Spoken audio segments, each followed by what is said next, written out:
एक हफ्ते बाद था वर्जन 2.0 यानी दूसरी बार भिड़ंत हो रही थी भारत और पाकिस्तान की। पाकिस्तान ने थोड़ा इंप्रूवमेंट जरूर दिखाया, लेकिन टीम इंडिया के आसपास भी नजर नहीं आई। 6 विकेट से भारत ने मुकाबला फिर जीत लिया। स्वागत है आपका ESPN cricket info time out Hindi में, और भारत पाकिस्तान के इस मैच के रिव्यू के लिए मौजूद है आकाश चोपड़ा। बहुत बहुत स्वागत आकाश भाई। Thank you. एक इंप्रूवमेंट जरूर दिखा पाकिस्तान से, 171 रन उन्होंने बनाए। के सोचे कि चुनौती दी जाएगी, लेकिन पावर प्ले में ही अभिषेक शर्मा और शुभमन गिल ने खत्म कर दिया मुकाबला। एक्चुअली आपने इम्प्रूवमेंट की बात की तो मुझे वो एक स्टूडेंट की थोड़ी एनालॉजी याद आ गई कि जब आप खराब करते हैं तो फेल हो जाते हैं, फिर स्टूडेंट बहुत मेहनत करके आता है और कोशिश करता है कि चलो इस बार मैं बहुत बेहतर करूंगा। तो जो बहुत बेहतर भी किया तो वो 60-70% नंबर आए। जो सामने वाली टीम है वो अव्वल नंबर पे चल रही है, और जो डिफरेंस था, बॉलिंग अच्छी नहीं हुई, कैचेस बहुत सारी छूटी, रन्स बहुत ज्यादा बन चुके थे, उसके बाद भी एकदम डोमिनेट और डेसिमेट किया सामने वाली टीम को। आई मीन अपने खराब पाकिस्तान का सबसे अच्छा दिन और भारत का थोड़ा सा साधारण दिन, उसके बाद ये डिफरेंस था। तो देख के तो भाई दिल गदगद हो गया। बिल्कुल, भारत का साधारण दिन, लेकिन इस साधारण दिन में भी क्या क्या रिकॉर्ड बन गया। टीम इंडिया ने पाकिस्तान के खिलाफ सबसे बड़ा चेज अंजाम दे दिया T20I में। एशिया कप T20I फॉर्मेट का भारत का सबसे बड़ा चेज और ओवरऑल 5वां चेज। लेकिन आकाश भाई, आपने कभी देखा था कि एक बल्लेबाज या फील्डर जो 2 कैच ड्रॉप करता है वो जाकर फिर प्लेयर ऑफ द मैच भी जीत जाता है, और जो टीम 4 कैचेस ड्रॉप करती है वो इतनी आराम से कन्विंसिंग जीत दर्ज करती है? बहुत इंटरेस्टिंग है एक्चुअली, क्योंकि भारत से आप उम्मीद नहीं लगाते कि इतनी कैचेस छूटेंगी। और यहाँ मैं बिल्कुल भी बहाना नहीं बनाऊंगा, पर सच ये है कि दुबई थोड़ा सा मुश्किल ग्राउंड है कैच पकड़ने के लिए। उधर वो रिंग ऑफ फायर है, अगर आप वो फ्लड लाइट्स में कभी फील्डिंग करें या फिर दिन में जैसे सूरज की कभी आपकी आंखों में आता है, तो आप ना अपने आप को हिला के बॉडी पोजिशन को इस तरीके से रखते हैं कि ऐसे एंगल क्रिएट करें कि बॉल और लाइट जो है, या बॉल या जो सूरज है, वो एक लाइन में ना हो।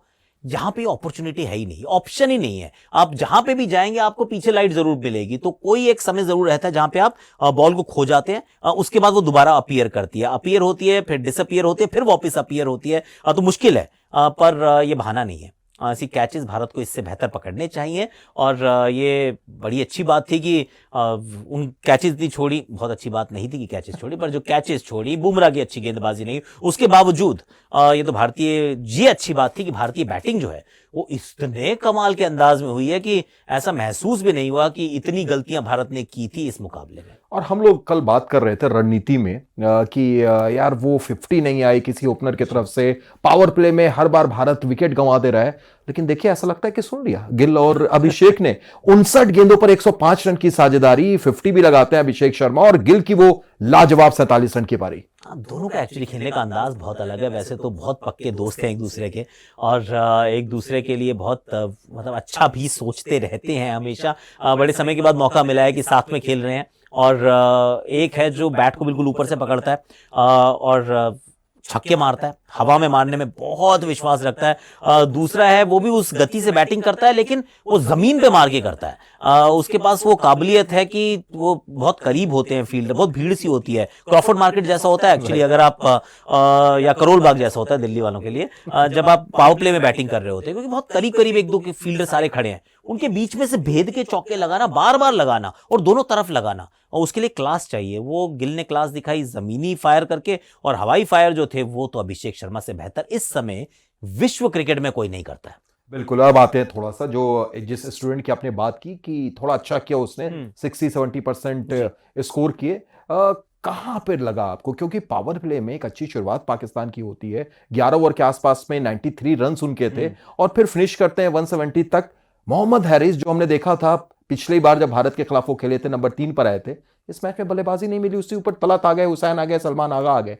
ये आई थिंक वो left hand right hand combination का जो एक जो रणनीति बनाई गई थी, और खराब रणनीति नहीं थी, लेट्स बी ऑनेस्ट, क्योंकि वो रणनीति के चलते ही आपने देखा कि भारतीय स्पिनर्स जो पिछले मैच में इतने ज्यादा डोमिनेंट थे, वो यहाँ पर थोड़े से कमजोर नजर आए। अक्षर पटेल सिर्फ एक ही ओवर डालते, क्योंकि एक समय हमेशा लेफ्ट हैंडर वहां पे मौजूद था। तो वो रणनीति तो सही थी, पर मोहम्मद हारिस जिस तरीके की फॉर्म में है, जिस तरीके का उनका एशिया कप चल रहा है, एज कम्पेयर टू बाकी बल्लेबाजों को देखें, तो बैटिंग करने आना चाहिए चाहिए था। इनफैक्ट मैं तो ये सोच रहा हूँ कि कप्तान सलमान आगा से ही पहले आना चाहिए था। वो तो एक अपॉर्चुनिटी जरूर थी, पर अब कप्तान है तो भाई कप्तान को तो आना ही है, तो कप्तान आ गया। हालांकि कप्तान का फॉर्म अच्छा नहीं चल रहा है, कप्तान का स्ट्राइक रेट भी उतना अच्छा नहीं है, पर वहां हारिस का ना आना, 91 पहले 10 ओवर में 91 पर 1 और फिर 190 ना बनाना, ये पलट के देखेंगे तो जरूर कहेंगे कि यहां बेहतर कर सकते थे। पर फिर भी 171 रन की बैटिंग इस टीम से आप रोज उम्मीद लगा के नहीं चल रहे हैं। ये फैक्ट है कि इन्होंने यूएई के सामने भी इतने रन नहीं बना रहे थे। ये स्ट्रगल करती हुई टीम नजर आई है लगातार इस टूर्नामेंट में।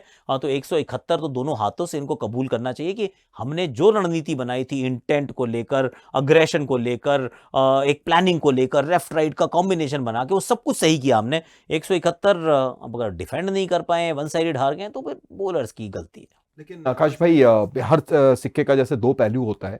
हम तारीफ कर रहे हैं, साहिबजादा फरहान ने अर्धशतक भी लगाया, लेकिन जब आप देखेंगे आखिर में 43 गेंदों पर 58 रन, और इस T20I फॉर्मेट में 128.88, चलिए उसको 129 कर देते हैं, 129 का स्ट्राइक रेट। देखिए पीछे मुड़ के देखो तो रास्ता फिर वही बड़ा साफ नजर आता है। इस टूर्नामेंट में ये आप ये थोड़ा सोच के चलते हैं ना कि कहाँ खेल रहा हूँ मैं। ये हम खेल रहे हैं दुबई के मैदान पे। इसमें 149 जो था वो एक बड़ा अच्छा टोटल माना जा रहा था। 168 जो था उसमें लगा कि ये तो बांग्लादेश शायद चेज ही नहीं कर पाएगी। जब बांग्लादेश चेज करती तो इतनी तारीफ होती कि यार ये तो बहुत बड़ा काम किया, क्योंकि यहाँ तो इतने रन बनते ही नहीं है, ये वैसी पिच ही नहीं है। तो ऐसे में वो जरूरी था कि एक जिसके पास फॉर्म है, थोड़ा सा अच्छा खेल रहा है, थोड़ा सा डीप बैटिंग करे, ताकि ना सिर्फ लेफ्ट हैंड राइट हैंड चलता रहे, पर आप कुछ में विकेट नहीं गवा रहे हैं। क्योंकि पिछली बार जब भारत के सामने खेल रहे थे तो ऐसा लग रहा था हर ओवर में विकेट गिर रही है। तो वो उन्होंने मेंटेन किया कि पिछली बार तो काफी धीमा थे भारत के खिलाफ, यहाँ पे थोड़ा सा बेहतर भी खेले, कुछ छक्के भी लगाए। पर तो आज उनकी तरफ मैं वैसे उनकी आलोचना ज्यादा नहीं करूंगा।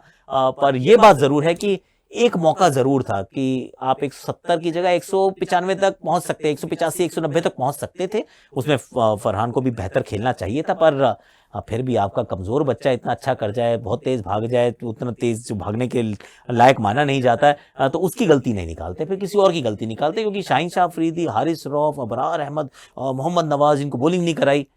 समस्याएं वहां थी, वो बल्लेबाजी में उतनी नहीं थी। और ठीक इसी तरफ अगर भारत की गेंदबाजी आप देखें, बुमराह जो शायद आज उनका एक खराब दिन, 4 ओवर 45 रन, बहुत कम देखते हैं बुमराह से ऐसा, लेकिन वहां पे एक गेंदबाज आता है शिवम दुबे, जो आईपीएल में जिसका इस्तेमाल ना के बराबर होता है बतौर गेंदबाज। हमने यूएई के खिलाफ 3 विकेट देखा, और इस मैच में देखिए क्रूशियल पोजीशन पर आके वो आखिरी ओवर आप छोड़ दें तो 3 ओवर 16 रन 2 विकेट। बहुत बढ़िया गेंदबाजी की शिवम दुबे ने। और दुबे ने एक्चुअली कई सारी, वो कहते हैं ना कि वो पेपर ओवर द क्रैक्स, कि वो परेशानियां उनको ढक दिया, एकदम से उस पर चादर डाल दी, तो वो वाला काम उन्होंने किया। जिस तरीके से दो जोर से भाग के आ रहे हैं, लेंथ हिट करते हैं, क्योंकि उनके पास बहुत ज्यादा वेरिएशन नहीं है, उनके पास बहुत ज्यादा गति भी नहीं है। तो उनके पास जो लिमिटेशन है उसी के अंतर्गत उनको करनी है गेंदबाजी। तो जिस तरीके से उन्होंने गेंदबाजी की पहले 3 ओवर खासतौर से, उससे प्रतीत होता है कि बहुत मेहनत कर रहे हैं गेंदबाजी के ऊपर। वो जो एफर्ट है वो रंग भी ला रही है। और मुझे तो ऐसा भी लगता है कि 18वां ओवर तो कराना भी नहीं चाहिए था। ये कितना भी अच्छा क्यों ना कर रहे हो, 18 19 20 वो शिवम दुबे के ओवर्स नहीं है। वो ओवर्स बुमराह और हार्दिक पांड्या के बीच में आपको बांटने पड़ेंगे। आप शिवम दुबे की तरफ गए और उसमें 17 रन आए, तो इसमें मुझे नहीं लगता कि एक्चुअली दुबे की गलती है, इसमें गलती उस रणनीति की है। चलिए ठीक है, अंत भला तो सब भला, भारत की जीत हुई, वो बेहद इंपॉर्टेंट। बहुत बहुत शुक्रिया आकाश भाई। और जितने भी भारतीय फैंस हैं उनके लिए संडे एक बार फिर हो गया फन डे। जिस अंदाज में टीम इंडिया ने जीत दर्ज की है, तो फिलहाल दीजिए इजाजत, देखते रहिए ESPN cricket for time out Hindi.